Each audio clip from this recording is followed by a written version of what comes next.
Series tang thư sinh tử tập bộn, linh hồn bát tự.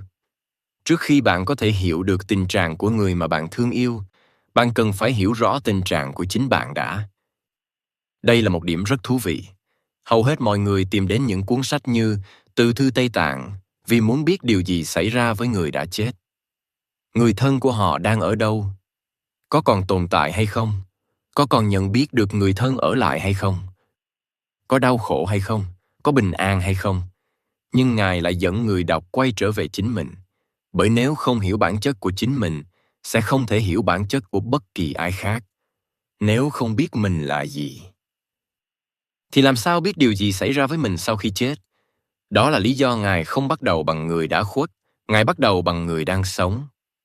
Bạn là một linh hồn bất tử.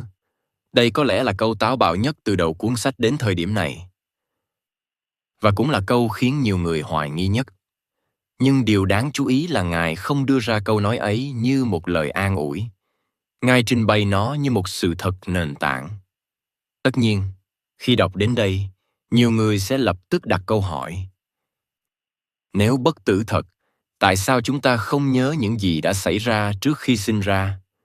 Nếu đã tồn tại từ trước, tại sao lại không biết điều đó?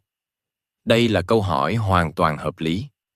Và thực ra trong Phật Pháp, câu hỏi này cũng đã được đặt ra từ hàng ngàn năm trước.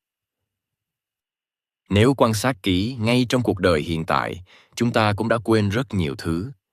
Đa số con người không nhớ nổi ngày mình được sinh ra, không nhớ nổi những tháng đầu đời, không nhớ nổi vô số sự kiện đã xảy ra trong tuổi thơ. Nhưng việc không nhỏ không đồng nghĩa với việc chúng chưa từng xảy ra. Ký ức và sự tồn tại không phải lúc nào cũng là một. Điều Ngài đang nói đến không phải là ký ức, mà là sự tiếp nối của sự sống.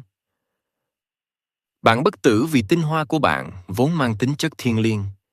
Đây là nơi ngôn ngữ của một nhà thần học phương Tây. Nhưng nếu nhìn dưới ánh sáng của Phật Pháp, điều này có thể được hiểu theo một cách khác. Không phải có một bản ngã bất biến đang tồn tại vĩnh viễn, mà là dòng sống không ngừng tiếp nối.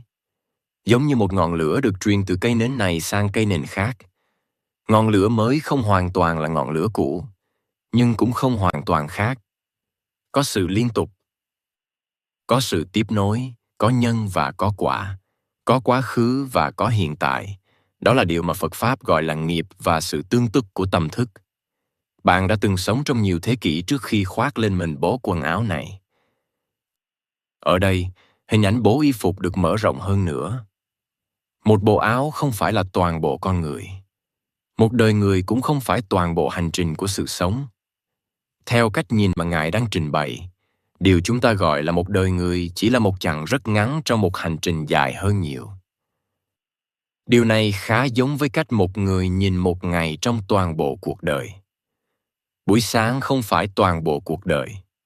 Buổi chiều cũng không phải. Một ngày chỉ là một phần rất nhỏ trong một tiến trình lớn hơn. Ngài đang mọi người đọc nhìn đời sống hiện tại theo cách tương tự. Thứ mà chúng ta gọi là cả cuộc đời có thể chỉ là một chương trong một câu chuyện dài hơn rất nhiều. Điều mà bạn cho là một đời người, thật ra chỉ là một ngày nhỏ trong một kiếp sống kéo dài vĩnh viễn thiên thu. Đây là một câu nói có sức lay động rất mạnh. Bởi toàn bộ những nỗi lo của con người thường được xây dựng trên cảm giác rằng thời gian đang hết dần, tuổi trẻ rồi sẽ qua, sắc đẹp rồi sẽ mất, người thân rồi sẽ già, thân thể rồi sẽ suy yếu, cuối cùng là cái chết. Nhưng Ngài đang đề nghị một góc nhìn hoàn toàn khác. Nếu đời sống không kết thúc ở Nam Mộ, nếu sự sống vẫn tiếp tục dưới một hình thức nào đó, nếu cái chết chỉ là một sự chuyển tiếp, thì toàn bộ nhận thức của chúng ta về thời gian cũng phải thay đổi. Nỗi sợ hãi lớn nhất của con người có thể không còn là cái chết, mà là sống mà không hiểu mình là ai. Bởi dù là phương Đông hay phương Tây, dù là tôn giáo hay triết học, con người từ ngàn xưa vẫn luôn cảm nhận rằng bên dưới lớp vỏ vật chất đang có một điều gì đó không dễ bị hủy diệt. Một điều gì đó vượt khỏi sinh và tử. Một điều gì đó khiến con người không ngừng tìm kiếm ý nghĩa cuộc đời. Trong Phật Pháp, điều này không được diễn tả bằng một bản ngã bất tử, mà bằng chân lý rằng Sự sống luôn vận hành trong dòng nhân quả và tương tức. Không có gì tự nhiên xuất hiện, và cũng không có gì tự nhiên biến mất. Mọi thứ đều chuyển hóa, và cuối cùng, Ngài quay trở lại với điều mà người đọc quan tâm nhất ngay từ đầu. Người bạn yêu thương không hề chết, không hề mất đi, mà họ chỉ vừa cởi bỏ bộ áo của họ mà thôi. Toàn bộ chương này thực chất đang dẫn đến câu nói ấy. Nếu con người chỉ là thân xác, thì câu nói này là vô nghĩa. Nhưng nếu thân xác chỉ là chiếc áo, nếu sự sống còn có những chiều sâu khác, nếu cái chết chỉ là một sự chuyển đổi trạng thái, thì cuộc chia ly mà chúng ta đang đau khổ có thể không phải là một sự biến mất, mà chỉ là một sự khuất khỏi tầm nhìn. Giống như mặt trời lần sau đường chân trời, người đứng trên mặt đất có thể nghĩ rằng mặt trời đã biến mất. Nhưng thực ra nó vẫn đang tỏa sáng ở một nơi khác. Đó chính là hy vọng đầu tiên mà Ngài muốn trao cho người đọc.